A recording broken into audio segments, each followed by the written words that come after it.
ব্যবসায়ী হিসেবে নয়, রাজধানী উন্নয়ন কর্তৃপক্ষ বা রাজুককে নিয়ন্ত্রণ প্রতিষ্ঠান হিসেবেই দেখতে চায় আবাসন মালিকদের সংগঠন রিহ্যাবের প্রগতিশীল আবাসন ব্যবসায়ী পরিষদ। গতকাল সন্ধ্যায় গুলশান ক্লাবের রিহ্যাব নির্বাচন 2025-26 উপলক্ষে প্রগতিশীল আবাসন ব্যবসায়ী পরিষদের প্যানেল পরিচিতি ও ইশতেহার প্রকাশ অনুষ্ঠানে নেতারা একথা বলেন। তারা দাবি করেন, নিয়ন্ত্রণকারী প্রতিষ্ঠান হিসেবে রাজুক ফ্ল্যাট বিক্রি করায় আবাসন ব্যবসায় বৈষম্য তৈরি হয়েছে। এটা সাংঘর্ষিক বলেও মনে করেন তারা। পরিষদের সভাপতি প্রার্থী ডক্টর আলী আফজাল প্যানেল পরিচিতি তুলে ধরার পর ইশতেহার ঘোষণা করেন।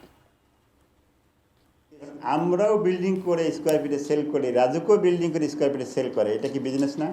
আচ্ছা ঠিক আছে, আপনি করেন, আপত্তি নাই।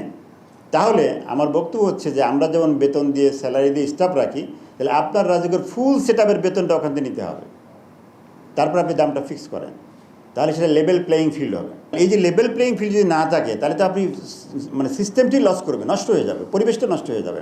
যারা রিহ্যাবের সদস্য তাদের কাছ থেকে আপনারা ফ্ল্যাট কিনুন, অথবা আপনি ল্যান্ড ওনার হিসাবে রিহ্যাবের সদস্যদের কাছে আপনার জমিটি দিন।